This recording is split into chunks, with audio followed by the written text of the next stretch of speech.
What is going on, guys? Yo. Welcome to a live stream. We got some good people popping in here.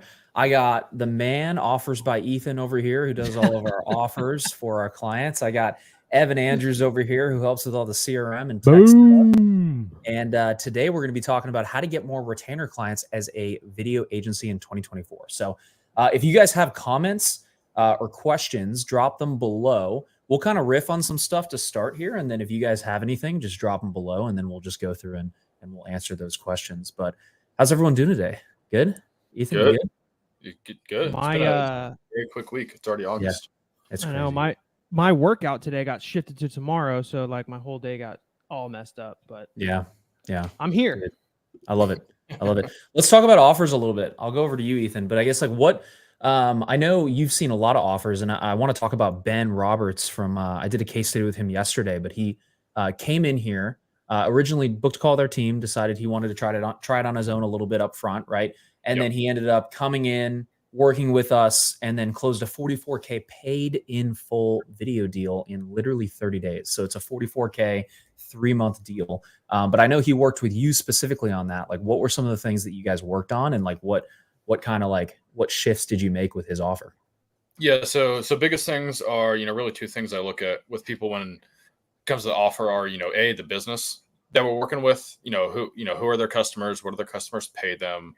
And then also, what are your inputs to, accomplishing the project at the end of the day? Because I don't want you to just charge somebody $5,000 a month, but then also have to pay out $5,000, $5,000. Right. You got to look at the profit margin, because I know that was a big thing for him. He had, they were doing about $1 million a year, but I think they were losing money on that $1 million. So it's switching to offers that are profitable, that you have a good margin. I guess, what do you typically shoot for when it comes to profit margin on offers?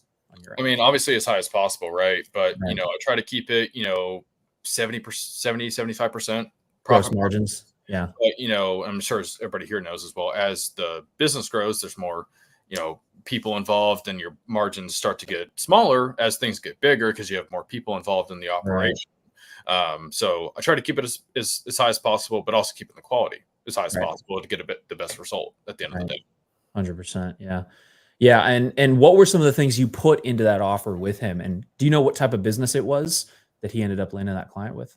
I don't remember specifically what type of business it was. I can pull up the offer sheet here, but I remember, definitely some branding, because I like to have in every offer a combo of, some one-time deliverables, like a brand video, some client testimonials, some longer form content that can live on a website, but also have some sticky deliverables that are delivered on a monthly basis that are based on, it could be short form content. It could be ads if you choose to run that for your clients. If you're now, what are sticky deliverables? I know you just mentioned that.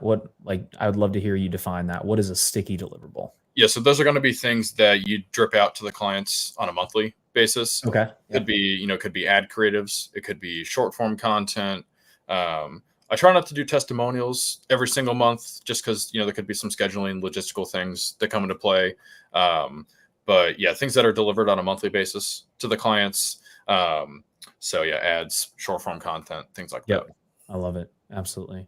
Yeah. I mean, Evan, what are some of the things that you put into your packages to keep them sticky? Because obviously the idea is to keep them sticky so they keep paying you month after month.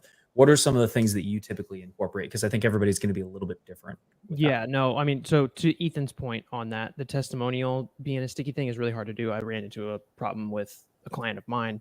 We're no longer working together on doing video content, but we didn't get through one of what was included in the package, and that was a testimonial, but it was due to scheduling really from their end.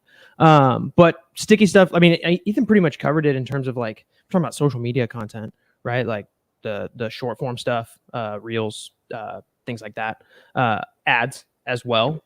But, sometimes too, another thing that kind of goes paired with testimonials and is something that I see on the rise is like FAQ videos for the website. And sometimes those things can change over time, right? So like that's another like little thing that's like, hey, every month I'm sure you get new questions about what you got going on. Let's update your FAQ section, right? And put a video there instead of some plain text, right? So or even even videos covering a like a product or service demo. right? Yeah. Demo videos, Find 100%. multiple services that you offer. Yeah, Evan, I think your mic is buzzing out a little bit there. Oh, am I? Darn. Hopefully I'm flying. Oh, you're good. You're good. How about now? What is up? How do you? I don't want to mispronounce Dzea Creative. What's going on? Saw you pop in here. You have any questions for us? Anything that we can answer for you? Feel free to drop that down below. Make sure that we answer that.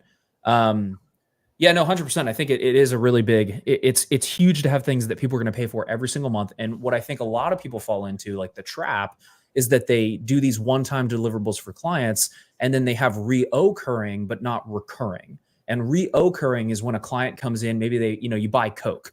Coke is not a subscription. You go in, you buy the Coke, maybe you'll go buy it again if you like it again. And that's what a lot of video business owners have, but they don't know when that next payment is coming in. They don't know when that next client is coming in to obviously pay them again. And so it's really hard to predict cash flow in the business, and because they're doing a lot of one-off projects, right? And that's really what it comes down to, is having something where it's recurring, where they're paying month after month after month, and then you're trying to keep them as long as possible and reduce that churn. Yeah. Yep. We got FAQ videos is a great idea. Absolutely. Yeah, no, it really is. I mean, you want to elaborate a little bit more on that, Evan? Like some of the things that you're doing? Yeah, no, I mean, honestly, like I kind of stumbled upon it, honestly, like maybe about 6 months ago or so.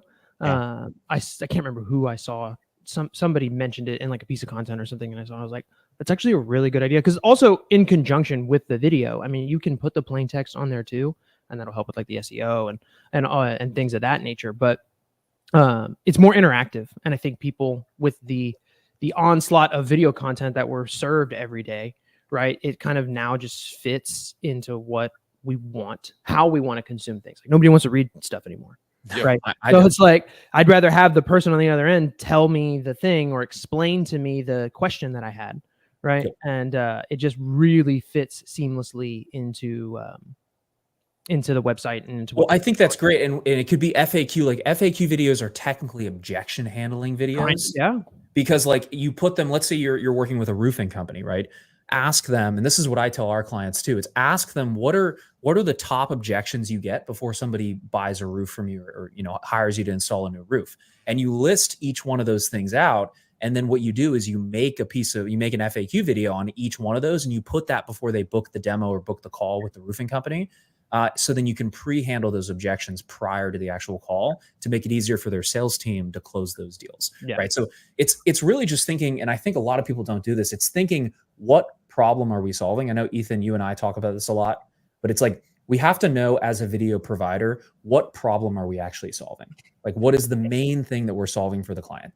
Because at the end of the day, the videos are there to solve a problem, not to just create content. It's a vehicle to get to an outcome. At the end of the day.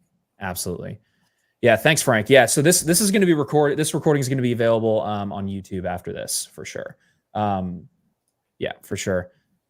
Yep. So FAQs are for lead generation as people are searching. Yeah, absolutely, dude. Absolutely. I mean, it really is. It's people are looking for that. I mean, Evan, you want to talk more about the SEO side of that a little bit? Like, well, I mean, I know. So I know just from experience that, like, going through discovery calls, a lot of people are like, what are you currently doing to help solve that problem? Right. Well, a lot of the responses that I get is like, oh, well, we're heavily invested into SEO and Google ads or whatever. Yep. Most of the time, especially local service, especially home service based businesses, they're really, really invested into their website and the SEO because they want to rank on Google, and that's how they want to find people, which that's totally fine. But having the tandem there of the plain text in some kind of transcript or whatever of that actually answers the question maybe a little quicker, if you will, like from a fast read. But sometimes people get sucked into the video aspect of it, and it's a lot easier for people to click play than read, in my opinion. So it works really well for people who are already doing SEO as a part of their strategy. Just add it to it. Yep. 100%. Absolutely. No, yeah, for sure. I mean, it really does come down to like having content, solving a problem for the business, understanding what problem you solve at the end of the day, and really making sure that you're hitting on that, because people are going to pay for a solution. They're not going to pay for pretty content. And I talk about this on social media all the time, but it's like, I get a lot of flack for it, which is funny, but it's like buying more gear is not going to help you get more clients. Like you have to have a certain level of production, 100%. But at the end of the day, you need to be able to understand how you're solving a problem. And then you also need to understand how you can get clients. And I think a lot of times we'll dive into time management a little bit here too, but it's like a lot of times we're just spending time on the wrong things. And so we need to be focusing on getting more leads, getting more calls, and then turning those calls into clients and building a fulfillment team, a shooter, an editor, an account manager, somebody who can actually help us pass those tasks off. So then we don't have to do that, which is huge. Ethan, I want to throw it over to you, man. I mean, what are some of the biggest things that you run into on the offer side as people are setting up their offers? Like, what are some things for you? I think some of the biggest things are, one big thing that I encourage a lot of people to help with is the distribution side of things. And being kind of a one-stop shop for your clients is, hey, I'm not only going to shoot the content and edit it and produce it, I'm also going to post it for you and schedule it out for you. So then if we're on a 3-month retainer, I only need you for 1 day a month. I only need 1 day of your time a month. I don't need you to I don't need to be a full-time employee at your company. I just need 1 day of your time a month. Yeah. That's literally how Dan closed that. I don't know if Dan's watching right now, but he was on our last live. That's how Dan closed the $53,000 deal for 6 months, right? It's like, and I think some people are like, well, I don't want to post the content. We hire a VA. The VA can do it in like 1 hour a month. I mean, Evan, you could talk about that. It's so easy to do it. I mean, it's really easy to find somebody who can actually do it for you. I think the hardest part in that is training that VA or that person, whoever it is, right? Is like the tonality behind the content that it has to sound like it's coming from you. If it sounds like it's coming from ChatGPT, it's going to just be like, it doesn't matter what the video is. It just kind of, because people read your captions, they read the little parts of it. And if that stuff looks like it was just generated by some computer server, then it kind of becomes white noise in that aspect. But I think that's just the trickiest part. But I mean, a month or two in, I mean, you've got it pretty much dialed in. Yeah. Well, it comes down to like, how can I reduce the time, effort, and sacrifice for the client and make it as simple so then they pay me, I show up for 1 day a month, I create all their content, and then it ends up on their social media and it's generating the more organic leads, right? And so it's like, how can we make that as simple as possible for the client instead of making them do a lot of the work themselves? And I think the days of like, because I used to do this too, it's like you go out, you shoot the piece, you deliver it to the client, and then you're just like, I'm done, that's it. I'm done, right? Like the days of that are kind of coming to an end, in my opinion, unless you just want to be a DP or a videographer / editor for an agency that does handle all of that. Yeah. But if you're going to go direct to client, you have to be handling all of it. Go ahead, Ethan. Well, I was going to say, and helping with the distribution ensures that, you can get a good testimonial and case study on the back end, ensuring that the content is used in the best way possible. Yep. Yeah. I mean, we've all been there where our client posts the 16:9 video in a 9:16 format. And then you're like, oh shoot, dude, this is, you're cutting off half the hard work that I did into this dang thing. You love it, right? Exactly. You're like, yeah, it looks great. You're like, nope, it doesn't look good. Well, the results are the biggest part when it comes to getting more clients. Right. Well, and speaking of results, man, it's so funny because I tell people to go get case studies with their clients. And one of our clients, Juan, who I think joined with us last week, I was talking to him on a coaching call Monday, and he creates these like more viral fly through videos for like real estate agents to get a bunch of views. Yep. And I think he was charging like $5,000 for it. But I looked at it and I was like, holy crap, dude. Like, you see how many views this has? Like his top piece for a client got like 4.2 million views. Wow. So what we're doing, and it got like, I think 2,000 to 3,000 comments / leads on that post for like a CTA. Mm-hmm. And basically he was charging $5,000. And I said, hey, we need to up this to at least $15,000 for this piece. And he had some limiting beliefs around it. He's like, I don't know if I can charge that much. And I looked at him, I said, dude, if you had your client pay for ads for that post, like to get 2,000 leads, they would be paying over $100,000 at like a $50 cost per lead. Right. So like you're literally generating them thousands of leads for free outside of your fee. So I reframed him that way and he was like, holy crap, you're right. Like we have to understand the results that we're providing for the clients. And then the side thing to that is like, we need to be able to understand and get case studies with people and just at least ask our clients what results they got. Because Ethan can tell you too, how many times have you had somebody who like oh, I didn't ask my clients what the results, what we got. And then they go back to them and they're like, oh, turns out they generated millions of dollars with that video. A lot of people just don't go back and ask. Exactly. Like you were saying, you deliver the content and then that's kind of the end of it. But a lot of people don't go back and ask. That's what's going to help you sell future clients. If you can say, hey, this video helped this person generate millions of dollars or hundreds of thousands of dollars or tons of leads or tons of calls, right? If you can do that, it is going to be so much easier to sell that next person, right? Yep. I had somebody, it's a very great example of that, where he charged a chiropractor about, 500, maybe $1,000 for one ad for the chiropractic clinic. And when I asked him to go back and get a case study, he told him that he had made over $1 million off of that ad. Bro. Yeah.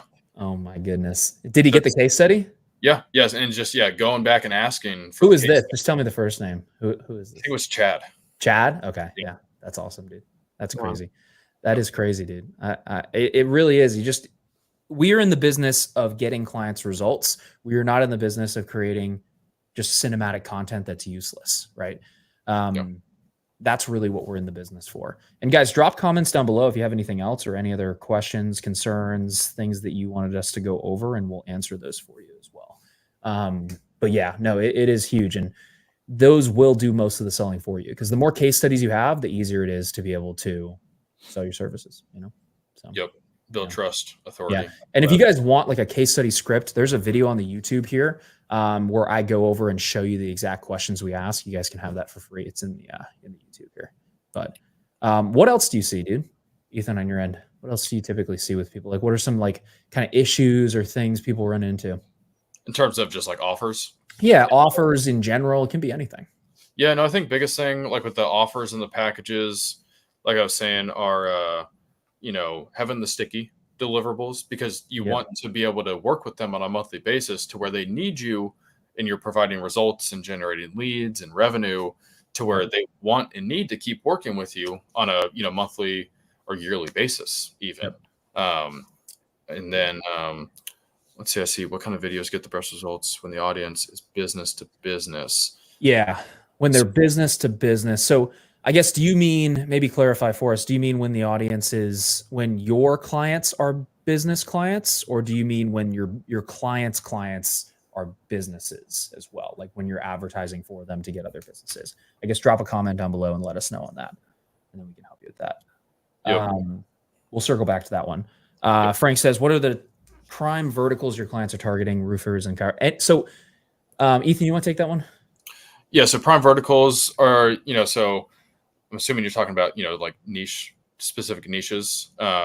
So I try not to get super specific as far as like you mentioned, roofers and chiros. I try to keep it a bit more, I guess, umbrella terms in terms of like, roofers. I try to target home service companies versus just roofers, because a lot of those companies they're structured pretty similarly. Pretty similar, yeah. Where, like with a roofer or an electrician or a plumber, you've got a problem.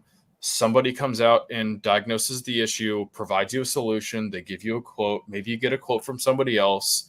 But, ultimately it's going to cost relatively the same to get the same problem. And they're going after the same audience, which is homeowners, typically. Exactly. So the types of videos you'd create would be very similar. So, yeah, and to piggyback off of that too, I would say any service-based company. So we try to avoid more like mom and pop product-based businesses. If it is going to be a product-based business, they need to be doing multiple 7 figures in revenue. And the reason is because when you have a product-based business, they typically don't have the margins or the overhead to cover your cost. So like, even if you're charging $10,000, if you're not targeting the right people who can afford it, it's going to be an uphill battle, even if you're the best at sales. And so we want to target service-based industries, lawyers, chiro, home service companies, med spas, medical companies, basically anybody who sells a service for a higher ticket amount of money, like $2,500 or more. Sometimes it's a little bit less, but if you can go like about that range, then you can typically guarantee or at least show them how they would make more money. Because like if you have like one of our clients works with like home builders, custom home builders, their profit margin or amount of profit on each job is probably about like, I think they said it was like $200,000 or $300,000. So if I make a video for them or a video campaign and it's $50,000 for 3 months, All I have to say is, Ethan, do you think that we can get you one client in 3 months? And then that would 3 to 4x their investment with us. And so it's way easier when you do it that way, rather than targeting the person who sells coffee. And you have to say like, hey, do you think that we can help you get, 16,000 customers who buy coffee from you? It's funny you mentioned the coffee shop. That's a example I use with a lot of people is, I call it the coffee shop versus the lawyer. Yep. Who do you think you can make $10,000 faster? It's also just like, why work harder when you can help them get results quicker? They're happier. You don't have to work as hard. You make the same amount of money, if not more. And it's really about who you target. Go back over to this one. Also average customer value and lifetime. Yes. Yeah. Yep. Yeah. Because if you just get them one customer, that customer could be worth 20, 40, 50, 100, 200, 300. Not just the one-time first transaction. It's how long do they stick with you? Yeah, 100%. You said like clients looking to do businesses with other businesses. Yeah. I mean, Evan, you want to kind of tackle that one? I'd say brand videos, testimonial content, depends on where their clients are hanging out, maybe some promo or ads. Oh yeah, for sure. I mean, the brand stuff, that stuff really tells the story of one brand to another. And I think also it heavily goes into like what you guys were talking about, results, right? Like if your business gets results for another business and you can heavily put that as impact in your messaging, you can do that through ads and reels and things like that, but that has to be kind of the focus, right? I think beating like that can go stale a lot faster, in my opinion. If it's all organic like that, obviously an ad is an ad. It's going to get the impression based on the spend and the speed. But in terms of like businesses getting to know other businesses, the brand film stuff and the testimonials, like as much of that as you can crank out. Well, brand films, I tell everybody, like if you have a really good brand film, it'll last you 5 years. Yeah. Right. As long as you don't have a major overhaul and your face doesn't change a bunch and all of that, right? It'll last a long time. Surgery and change your whole right. New ownership, yeah. But the testimonials really, I think B2B do most of the selling for you. So I think like product or service demos really help with the sales. True. Team. Yeah. 100%. Kind of look at that as a testimonial in essence. It's just like different face to it. Yeah. Right. That makes sense. Yep. Next question is, how do you pitch your first client ever? I'll kind of take this one. So it depends. Do you, the main question, and put in the comments below as well. But have you ever worked with clients before in this specific industry? If the answer is no, what I would tell you to do is offer a significant discount or a free trial, like a month trial of your services. Because there's a reason some of the biggest companies in the world offer free trials. It's because if you actually do a good job and your product or service is actually good, they're going to move forward. Perfect example is one of our clients, Esteban. I think he did $94,000 offering 3 free videos to medical clinics in Denver, which is where he lives. And so he did those for free.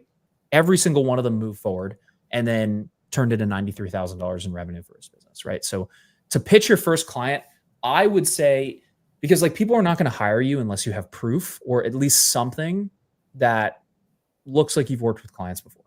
And so what I would do is go offer a portion of your services for free, which I know some people are like, well, I don't want to do that. I don't want to offer things for free. If you don't have any past clients, you don't have any leverage at the end of the day. So it's like really hard for someone to spend 10 grand on you if you've never worked with them before. And like we've all done it. I've done free work. Evan's done free work. Ethan's done free work. Like everyone's done free work. There's nothing wrong with it. I would say do that. And then do the free work, blow them out of the water with it. And then once you do that, then get a case study with them, which is the most important part, and say like, hey, I'm going to do this for free. I want to get a case study from you. You get a case study from them. And then you say, hey, would you like to continue working together? And you can repitch those packages again, right? Evan, the one thing I think that you left out there, Eric, though, is that person that you are offering that free video for, they have to be qualified. They have to be qualified. Like if they're not qualified to work with you, you are wasting your time or you're building. Do not do free work for broke people. Yeah. Don't do it. Yeah. They have to be like, it has to be someone who's like, this is my dream 100 client. Like this is somebody I want to work with. It has to be one of those people. Yeah. And then because they have to be able to pay you afterwards. And if they can't pay you afterwards, then you just wasted your time. Right. Yep. Let's see. T with Roman. How do you know where to post the video that you do for your client? For instance, my own social media doesn't have nearly as many subscribers as a business would. So where else to post it? So This is going to depend, right? So typically the video that you're going to be making for the client, you're going to post it on their social media pages, right? You're going to put it on their YouTube, on their pages. Evan, you want to elaborate on that maybe a little bit? Yeah. So, I mean, I'll kind of tell you how I do it, right? For myself and I guess clients as well, because I do step and repeat the same process. But so we all have like our business pages, right? Like I have Andrew's Media, so I have a Andrew's Media page. I also have a personal page on Facebook, on Instagram, whatever. I share everything out of the business side, and then I use my, local followings or whatever, my personal side to like reshare and redo from there. So I'm just like sharing on the platform. I'm not like re-uploading to another place, right? Because then it's like you have two pieces out there kind of fighting with each other, and I would rather one just drive traffic to the other, if that makes sense. Right. But also understanding the platform too, like for instance, like I post all my short form stuff on LinkedIn, and like LinkedIn doesn't have a native short form area. I anticipate that they probably will eventually. And if they do, I'll be kind of ahead of that curve already. But I say that you can almost post everything everywhere. The biggest thing is trying to fit it for the placement, right? So it's like if it's a reel and it's a vertical piece, it needs to take up the whole screen, right? So like just understanding that will help you understand where you're going to post certain things in the future. 100%. But everything comes from the business side in my experience. Even if you're talking about working on your personal brand, you still have a page that's not like a personal profile, right? It might be branded as you, like Eric Deeren, that you're posting things from, but it's really like an entity, right? So 100%. That's all. That makes sense. Yep.